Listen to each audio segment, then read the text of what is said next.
Disclaimer: Mutual fund investments are subject to market risk. Read all scheme-related documents carefully. Mutual fund முதலீடுகள் பங்குச்சந்தை அபாயங்களுக்கு உட்பட்டவை. முதலீடு செய்யும் முன் முதலீட்டு ஆவணங்களை கவனமாக படிக்கவும். முதலீட்டாளர்கள் அனைவருக்கும் வணக்கம். முதலில் அனைவருக்கும் ஹாப்பி நியூ இயர். வரப்போற நியூ இயர் தான் ஹாப்பி நியூ இயரா? இந்த வருஷம் நல்லா இல்லையா அப்படின்னா, இந்த வருஷம் முதலீட்டாளர்களுக்கெல்லாம் ரொம்ப சிறப்பா இருந்துச்சு. தம்ப்நெயில்ல பார்த்துருப்பீங்க, எம்ஆடியோ 6 லட்சம் கோடியா அப்படின்னு பார்த்துருப்பீங்க. ஆமா, இந்த வருஷம் டாடா குரூப் நிறுவனங்கள் முதலீட்டாளர்களுக்கு கிட்டத்தட்ட 6,13,000 கோடி ரூபாயை சம்பாரிச்சு கொடுத்துருக்கு. அதாவது டாடா குரூப்ல மொத்தம் மார்க்கெட்ல லிஸ்டா இருக்க கம்பெனி 27 கம்பெனி அப்படின்னு சொல்றாங்க. இந்த 27 கம்பெனிகளோட பங்குகள் இந்த ஒரு வருஷத்துல அவ்வளவு வளர்ந்துருக்கு. அதுவும் இந்த வருஷம் எல்லோருக்குமே தெரியும் டாடா டெக்னாலஜி ஐபிஓ எப்படி பெர்ஃபார்மன்ஸ் பண்ணுச்சு அப்படின்னு சொல்லி. நீங்க எல்லாம் ஐபிஓ அலாட் ஆகும்னு சொல்லி அப்ளிகேஷனை குவிச்சிருப்பீங்க. வெறும் 3,500 கோடி திரட்டினாங்க. ஆனா கிட்டத்தட்ட 1.25 லட்சம் கோடிக்கு அப்ளிகேஷன் குவிஞ்சது. முதலீட்டாளர்களுக்கு வெறும் 500 ரூபாய்க்கு ஒதுக்குனாங்க. ஆனா லிஸ்ட் ஆனது 1,300 ரூபாய்க்கு லிஸ்ட் ஆனிச்சு. கிட்டத்தட்ட 140% லாபம் கிடைச்சிச்சு ஐபிஓல முதலீட்டாளர்களுக்கு. இந்த ஐபிஓ அலாட் ஆன முதலீட்டாளர்கள் காட்டுல பண மழை அப்படின்னு தான் சொல்லணும். அந்த அளவுக்கு இருந்துச்சு. இந்த டாடா டெக்னாலஜி லிஸ்ட் ஆனதுக்கு அப்புறம் பாத்தீங்கன்னா, எனக்கே இந்த அன்லிஸ்டட் ஷேர்ஸ் எல்லாம் கொஞ்சம் வாங்கி கொடுத்துட்டு இருக்கேன். அதுக்கே நிறைய என்கொயரி வந்துச்சு. இது கிடைக்குமா அது கிடைக்குமா அப்படின்னு நிறைய என்கொயரி. ஒரு 2 நிறுவனங்கள் வாங்கி கொடுத்தேன். அந்த அளவுக்கு மக்கள் மத்தியில ரொம்ப பிரபலம் ஆயிடுச்சு. இந்த மாதிரி நிறைய நிறுவனங்கள் நடத்துறாங்க டாடா குரூப். உங்களுக்கு தெரியாததெல்லாம் கிடையாது. அதுவும் இந்திய பங்குச்சந்தையின் வாரன் பஃபட்னு சொல்லப்படக்கூடிய ராகேஷ் ஜூஜுன்வாலா இறந்து போயிட்டாரு இல்லையா? அவருடைய டார்லிங் பங்குகள்லாம் டாடா குரூப்ல தான் இருக்கும். டாடா மோட்டார்ஸ், டைட்டன் இதெல்லாம் பாத்தீங்க அப்படின்னா, அவருக்கு அப்புறம் இன்னும் அவங்க மனைவி விற்கவே இல்லை, ஹோல்டிங் வச்சுக்கிட்டே இருக்காங்க. அந்த அளவுக்கு சம்பாதிச்சு கொடுத்துருக்கு.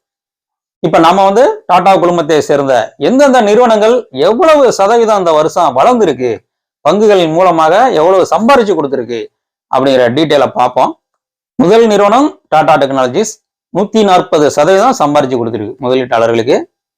இரண்டாவதா பார்த்தோம் அப்படின்னு சொன்னா, நிறைய பேருக்கு தெரியாது இதெல்லாம் டாடா குரூப் நிறுவனங்களா அப்படின்னு சொல்லி. பெனாரஸ் ஹோட்டல் அப்படிங்கிறது 235% வளர்ந்துருக்கு. அடுத்ததாக ஆர்ட்சன் என்ஜினியரிங் அப்படிங்கிற டாடா குரூப்பை சேர்ந்த நிறுவனமானது 130% சம்பாரிச்சு கொடுத்துருக்கு. அடுத்ததாக டாடா குழுமத்தை சேர்ந்த ட்ரெண்ட் நிறுவனம். ட்ரெண்ட் நிறுவனம் உங்களெல்லாம் நிறைய பேருக்கு தெரிஞ்சிருக்கும். ரீட்டைல் ஃபேஷன்ல இருக்காங்க.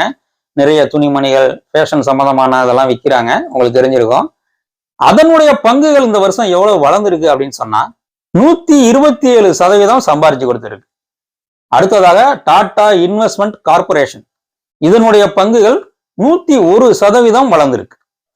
அடுத்ததாக இந்த வருஷம் பங்குச்சந்தையின் டார்லிங் எது அப்படின்னு சொன்னா டாடா மோட்டார் 97% வளர்ந்துருக்கு. நிப்டி 50 கம்பெனிகள்லயே கிட்டத்தட்ட டபுள் ஆன ஒரே நிறுவனம் டாடா மோட்டார்ஸ் தான் இந்த வருஷம். அடுத்ததா டாடா நிறுவனத்தை சேர்ந்த இன்னொரு ஹோட்டல் ஓரியண்டல் ஹோட்டல்ஸ், இதனுடைய பங்குகள் 68% வளர்ந்திருக்கு. அடுத்ததாக டாடா பவர், இதனுடைய விலை 56% ஏறி இருக்கு. அடுத்ததாக டாடா கன்சியூமர், இதனுடைய விலை 42% ஏறி இருக்கு. அடுத்ததாக நான் ஏற்கனவே சொன்ன மாதிரி ஜுஜுன்வாலாவோட டார்லிங் அப்படின்னு சொல்லலாம், எல்லோருக்குமே தெரியும், பங்குச்சந்தையில் இருக்க எல்லோருக்குமே தெரியும், டைட்டன் நிறுவனம், இதனுடைய பங்குகள் 43% வளர்ந்திருக்கு. அடுத்ததாக டாடா எல்சி இந்தியன் ஹோட்டல்ஸ், இந்த நிறுவனங்கள்லாம் 38% வளர்ந்திருக்கு. டாடா குரூப்ல வருமானம் தராத ஒரே நிறுவனம் அப்படின்னா டாடா டெலி சர்வீசஸ் தான். இது போன வருஷம் 91 ரூபாயில இருந்தது. இந்த வருஷம் 91 ரூபாய் 50 பைசால முடிஞ்சிருக்கு. ஒரு நியூட்ரலா இருக்கு. இவ்வளவுத்தையும் கேட்டுட்டு ஒரு சிலர் புலம்புவீங்க, என்னன்னா நான் இவ்வளவுத்தையும் விட்டுட்டு இந்த டாடா டெலி சர்வீசஸ்ல தான்ப்பா முதலீடு செஞ்சிருந்தேன், அது வளரவே இல்லை அப்படின்னு சொல்லுவீங்க. உங்களை மாதிரி ஆளுங்களுக்காக தான் அந்த வீடியோவே போடுறேன். பங்குச்சந்தையில தனிநபரா முதலீடு செய்யும் போது இப்படிதான், நம்ம பேராசையினால ஒரே ஒரு பங்கை தேர்ந்தெடுத்துட்டு நம்ம மொத்த காசையும் அதுல போட்டுட்டு வெயிட் பண்ணிட்டு இருக்கோம். பிரிச்சு போட மாட்டோம். கட்டாயம் இது ஏரியா 100% அடிச்சு சொல்றேன், இது ஏரியா அப்படிலாம் நம்பிட்டு போடுவோம். கொஞ்சம் ஏறுற மாதிரி ஏறிட்டு திருப்பி இறங்கிறோம், மாட்டிக்கிட்டு முழிப்போம். பங்குச்சந்தை 20% சம்பாரிச்சு கொடுத்தாலும் சரி, 30% சம்பாரிச்சு கொடுத்தாலும் சரி, தனிநபர்கள் சம்பாதிக்கிறது அப்படிங்கிறது ரொம்ப கஷ்டம். ஆனால் அதுவே மியூச்சுவல் ஃபண்ட்ல போடும்போது, இப்ப நான் சொன்னேன் இல்லையா, இவ்வளவும் இப்ப பெனாரஸ் ஹோட்டல்னு பார்த்தோம் அப்படின்னா 235% அதனுடைய பங்கின் விலை ஏறி இருக்கு. அப்படின்னா பாத்துக்கோங்க, 1 லட்சம் ரூபாய் போட்டிருந்தா இன்னைக்கு வந்து அது 2,35,000 இருக்கும். இதே நீங்க மியூச்சுவல் ஃபண்ட்ல கொடுத்தீங்க அப்படின்னா, மியூச்சுவல் ஃபண்ட் வந்து ரொம்ப ப்ரொஃபஷனலா நடத்துருவாங்க. ஃபண்ட் மேனேஜர் இருக்காங்க, சீஃப் ஃபைனான்சியல் ஆஃபீஸர் இருக்காங்க, சிஇஓ இருக்காங்க.